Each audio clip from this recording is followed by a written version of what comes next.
اعوذ باللہ من الشیطان اللعین الرجیم بسم اللہ الرحمن الرحیم الحمدللہ رب العالمین وعلی الطیبین الطاہرین المعصومین المنتجبین المیامین ولعنت الدائمۃ علی اعدائہم اجمعین من الان الی قیام یوم الدین اما بعد فقد قال امیر المؤمنین علیہ السلام بسم اللہ الرحمن الرحیم العلم وراثۃ کریمہ والادب حلال مجددا والفکر مراعۃ ضافیہ۔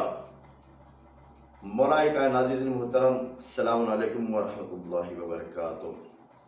آج آپ کی خدمت میں مولا کائنات کے کلمات قصار میں سے 5واں کلمہ آپ کی خدمت میں حاضر فرما رہے ہیں۔ مولا کائنات کا وہ بہترین جملہ جو ظاہر میں ایک کلمہ ہے لیکن 3 کلموں پر مشتمل ہے۔ کلام الامام امام الکلام ہوتا ہے، اس کی فضیلت، اس کی گہرائی بہت زیادہ ہوتی ہے۔ انسان کی فکریں جہاں ختم ہوتی ہیں وہاں امام کی فکروں کی ابتدا ہوتی ہے۔ لہذا آج جو جملہ آپ کی خدمت میں مولا کائنات کا حاضر ہے وہ یہ کہ مولا فرماتے ہیں کہ العلم وراثۃ کریمہ، کہ علم بہترین میراث ہے اولاد کے لیے۔ دیکھیے عزیزان محترم، میراث، اب ہر کوئی انسان جب اس دنیا سے جاتا ہے تو اپنی اولاد کے لیے کچھ نہ کچھ چھوڑ کر جاتا ہے۔ خود انسان کی بھی کوشش یہی رہتی ہے ساری زندگی کہ میں اتنا مال اور دولت کما لوں کہ میرے بچے کو پریشانی نہ ہو، جو میں پریشانیوں سے گزرا ہوں وہ پریشانیاں میرے بچے پر عائد نہ ہوں۔ یعنی اس سے صاف صاف ظاہر ہوتا ہے کہ خداوند عالم پر بھروسہ نہیں ہے کہ جو پروردگار ہمیں عطا کر رہا ہے وہی پروردگار ہمارے بچوں کو بھی عطا کرے گا۔ جو نعمتوں سے پروردگار ہمیں نواز رہا ہے انہی نعمتوں سے پروردگار ہمارے بچوں کو بھی نوازے گا۔ جس طریقے سے پروردگار ہمیں مصیبتیں عطا کر کر ہمارا آزمائش، ہماری امتحان لے رہا ہے، اسی طریقے سے ہمارے بچوں کا بھی امتحان ہوگا۔ ہاں، زمانے کے اعتبار سے تقاضے الگ ہیں، طریقہ الگ ہے، انداز الگ ہے، لیکن امتحان سب سے دے گا پروردگار، کیونکہ یہ دنیا امتحان گاہ ہے، امتحان کی جگہ ہے۔ کوئی بھی انسان یہ دعویٰ نہیں کر سکتا ہے کہ دنیا میں سکون اور راحت سے انسان زندگی گزار رہا ہے، بہترین زندگی گزار سکتا ہے۔ دنیا نام ہی ہے پریشانیوں کا، دنیا نام ہی ہے مصیبتوں کا، دنیا نام ہی ہے بے چینی کا۔ دنیا میں رہ کر انسان سکون، چین پا نہیں سکتا ہے۔ اسی لیے خداوند عالم نے قرآن میں فرمایا کہ اگر تم دنیا میں رہ کر سکون اور چین چاہتے ہو یا ذکر پروردگار میں ہے یا ماں کے قدموں تلے ہے۔ اگر دیکھا جائے تو دونوں جنت کے جز ہیں۔ ماں کے قدموں تلے پروردگار نے جنت کو رکھا ہے، اور ذکر پروردگار میں سکون اس لیے واقع ہے، حاصل ہے، کیونکہ یہی ذکر پروردگار ہمیں جنت تک پہنچاتا ہے۔ تو لہٰذا اس بنیاد پر پروردگار دنیا میں رہ کر کے 2 مقامات پر، 2 جگہوں پر ہمارے لیے جنت اور سکون اور راحت عطا کیا ہے۔ اس کے علاوہ چاہے مال، دولت، جائیداد کسی میں بھی انسان تلاش کرے اس کو راحت اور سکون ملنے والا نہیں ہے۔ راحت اور سکون انسان کے لیے صرف اور صرف انسان کو جنت میں ہے۔ اگر دنیا میں رہ کر کے اگر سکون اور راحت حاصل کرنا چاہتا ہے یا ذکر پروردگار میں، الا بذکر اللہ تطمئن القلوب، اگر تم چاہتے ہو کہ اپنے قلبوں کو اطمینان بخشو، راحت اور سکون عطا کرو، تو ذکر پروردگار کرو۔ اور دوسری مقامات پر کہ الجنت تحت اقدام امہاتکم، کہ ہم نے جنت کو تمہارے ماں کے قدموں تلے رکھا ہے۔ جتنا انسان ماں کا اتنا احترام کرتا جائے گا، جتنی عزت کرتا جائے گا، اتنا ہی زیادہ انسان کو سکون اور راحت محسوس ہوتا جائے گا۔ تو لہذا انسان کے لیے جنت حاصل کرنے کے لیے ماں کے قدموں تلے جانا پڑے گا، ذکر پروردگار حاصل کرنا پڑے گا اس جنت کو حاصل کرنے کے لیے۔ تو لہذا مولا کائنات جو اس جملے میں فرما رہے ہیں کہ العلم وراثۃ کریمہ، کہ تمہاری اولاد کے لیے بہترین میراث علم ہے۔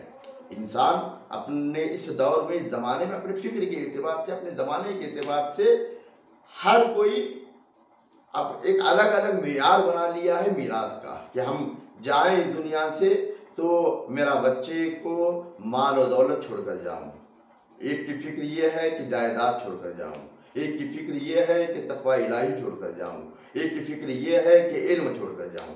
یہ ساری چیزوں میں سے جس چیز کو مولا کائنات نے بہترین میراث قرار دیا ہے وہ علم ہے۔ جب علم حاصل کر لے گا انسان، اس علم کے ذریعے سے اس کو مال بھی مل جائے گا، اس علم کے ذریعے سے انسان جائیداد بھی حاصل کر لے گا، اس علم کے ذریعے سے انسان تقوی الہی بھی حاصل کر لے گا، اس علم کے ذریعے سے انسان مرضی پروردگار بھی حاصل ہو جائے گا۔ تو لہذا اگر انسان علم عطا کر کے جائے گا، علم چھوڑ کر جائے گا اپنے بچوں کے لیے، تو یہ بہترین میراث ہے۔ اب جب میراث کی بات آ گئی ہے تو ایک جملہ فقہی حوالے سے آپ کی خدمت میں پیش کرتا ہوئے چلتے ہیں کہ وہ یہ کہ میراث معمولاً دنیا میں میراث صرف لڑکوں کو ملتی ہے، جائیداد باپ کا حصہ صرف لڑکوں میں تقسیم کیا جاتا ہے، جبکہ غلط ہے۔ اسلام نے جس طریقے سے میراث میں لڑکے کا حق قرار دیا ہے، معین کیا ہے، اسی طریقے سے لڑکی کا حق کو بھی معین کیا ہے۔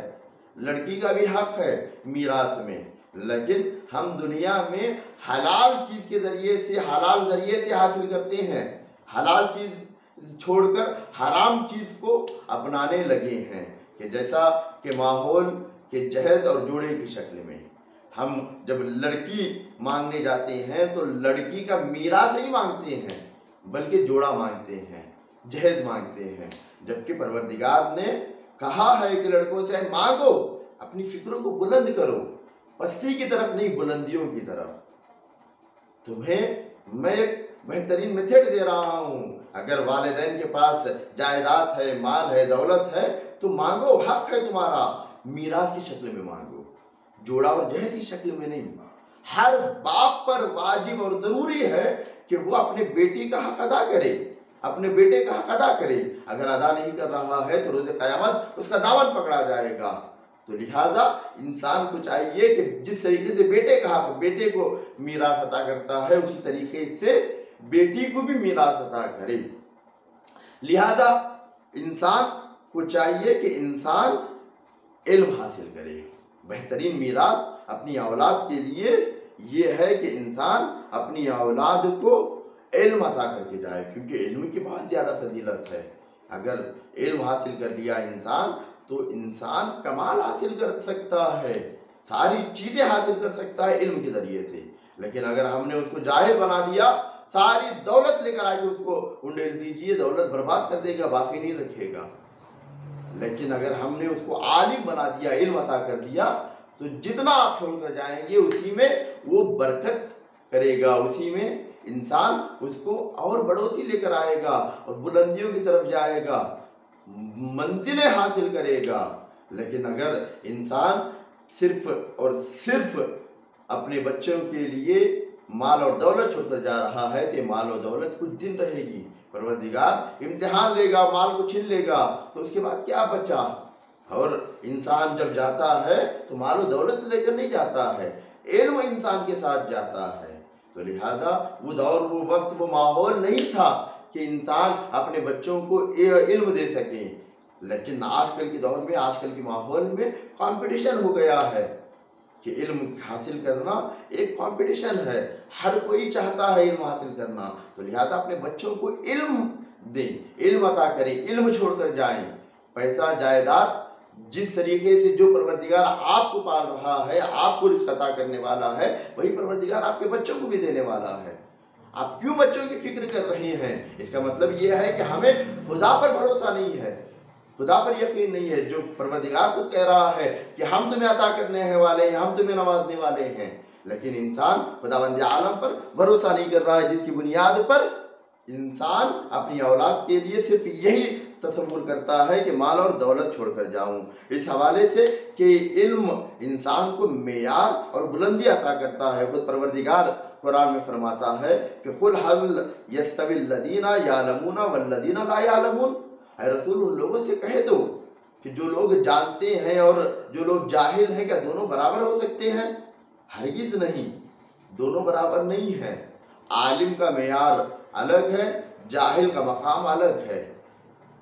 علم انسان کو بلندی عطا کرتی ہے۔ یہ ہمیں دنیا میں بہت سی ایسی چیزیں ہیں، بہت سی ایسی مثالیں ملتی ہیں کہ لوگ مال جائیداد سب کچھ ہے، لیکن علم نہ ہونے کی بنیاد پر عالم جب جاتا ہے تو اس کا احترام کے لیے کھڑے ہو جاتے ہیں۔ اب وہ ظاہری شخص کو نہیں احترام کر رہے ہیں، یہ فلاں کا بیٹا ہے، اس کا نام فلاں ہے، اس بنیاد پر اس کا احترام نہیں کر رہے ہیں، بلکہ اس کے علم کی بنیاد پر احترام ہوتا ہے۔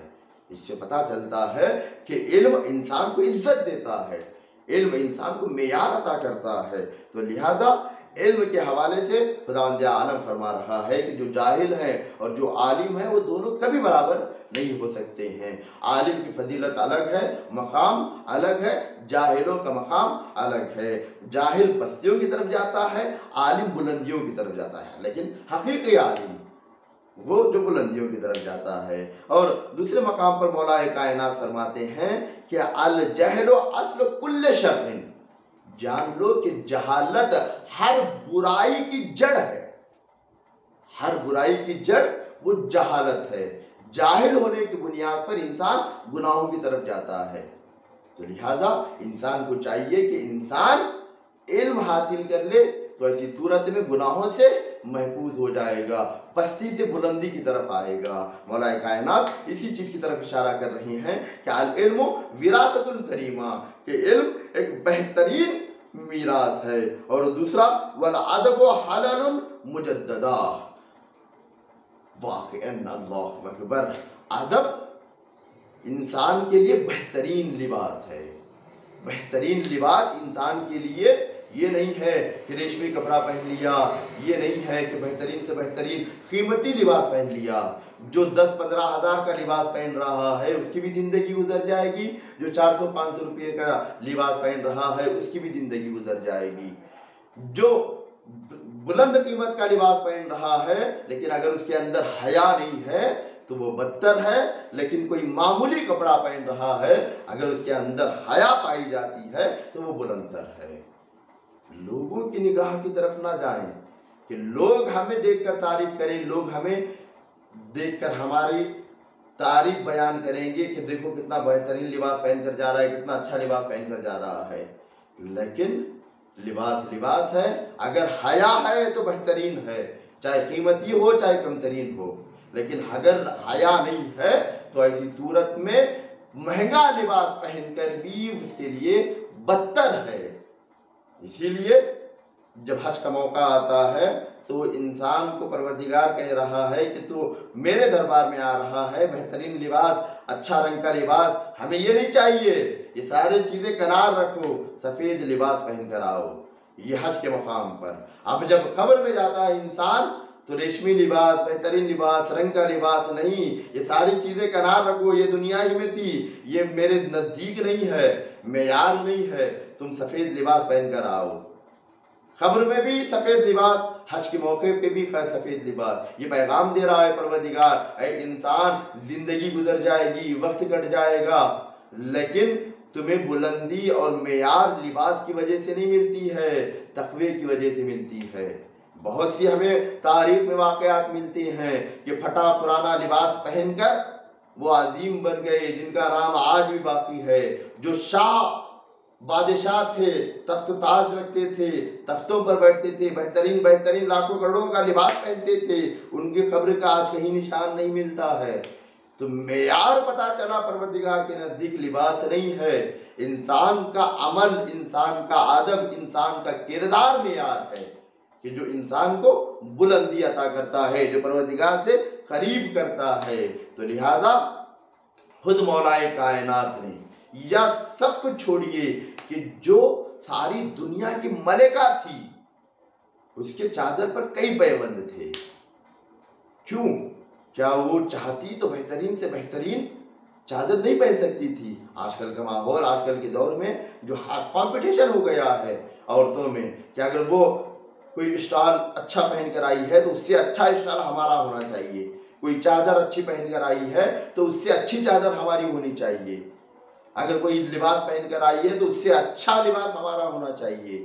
اچھا اور خراب لباس میں نہیں ہے، حیا میں ہے، آپ کے کردار میں ہے، آپ کے ادب میں ہے. تو لہذا انسان ادب کو اپنا شعار بنائے، ادب کو اپنا معیار بنائے، تبھی جا کر انسان کے لیے کمال اور بہترین بن سکتا ہے وہی لباس. تو کمپٹیشن نہیں ہونا چاہیے. جناب زہرا نے اپنے چادر پر پہوند لگا کر اسی چادر کو پہن کر دنیا والوں کو پیغام دیا کہ دیکھو لباس معیار نہیں ہے، انسان کا تقوی معیار ہے، انسان کا کردار معیار ہے، حیا معیار ہے. اگر حیا نہیں ہے تو چاہے کتنا اچھا لباس بھی پہن لو، کتنی اچھی چادر بھی پہن لو، کوئی فائدہ نہیں ہے، تمہیں گناہوں کی طرف لے کر جائے گی.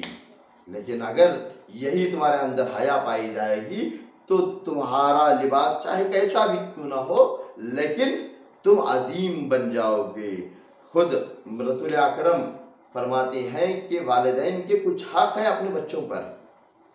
بچوں کے لیے کچھ حقوق جو بیان کیے ہیں امام سجاد نے. خود رسالۃ الحقوق بہترین کتاب ہے کہ اس میں سارے حقوق بیان کیے گئے ہیں. باپ بیٹے کے حقوق، بیٹے باپ کے حقوق، بھائی بھائی کے حقوق، بہن بھائی کے حقوق، پڑوسیوں کے حق کیا ہے، دوستوں کا حق کیا ہے، بھائی بہن کا حق کیا ہے، آپس میں اسٹوڈنٹ کا حق کیا ہے، غریبوں کا حق کیا ہے، امیروں کا حق کیا ہے. سارے حقوق امام سجاد نے بیان کر کے ہمیں ایک خزانہ عطا کر دیا ہے کہ انسان کو چاہیے کہ ان سارے حقوق کو ادا کرنے کی کوشش کرے.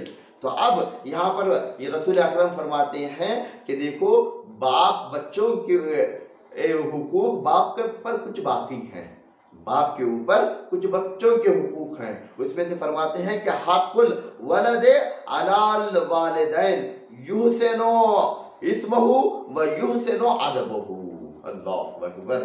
کہ باپ پر بچوں کے کچھ حقوق ہیں. اس میں سے پہلا حق یہ ہے کہ بچے کا اچھا نام رکھے.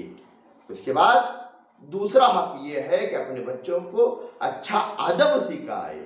ادب سکھانا باپ پر حق ہے. دولت عطا کر کے جانا باپ کا حق نہیں ہے. جائیداد چھوڑ کر جانا باپ کا حق نہیں ہے. بلکہ پروردگار اور روایتیں یہ بیان کرتی ہیں کہ باپ کا حق بچے پر یہ ہے کہ اس کا نام اچھا رکھو، اس کو اچھا ادب سکھاؤ. اگر تم نے اچھا ادب سکھایا، اچھا نام رکھا تو گویا تم نے اپنا حق ادا کر دیا. اگر تم چاہے جتنی بھی جائیداد چھوڑ کر جا رہے ہو، اچھا نام نہیں، اچھی ادب نہیں، تو یہ ساری جائیداد بیکار ہے. تو لہذا انسان کے لیے ضروری ہے کہ انسان اپنا لباس ادب کو قرار دے.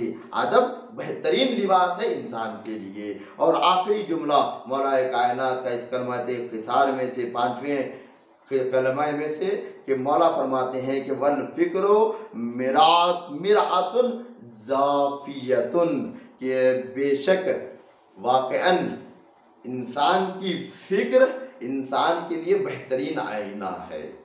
صاف و شفاف آئینہ انسان کی فکر ہے. جیسی فکر ہوتی ہے ویسا انسان ہوتا ہے.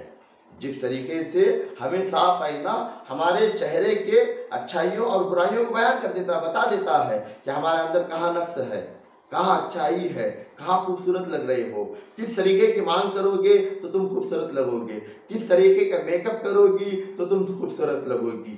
یہ ہمیں آئینہ بتا دیتا ہے. اسی طریقے سے انسان کو سمجھنے کے لیے انسان کی فکر ہے.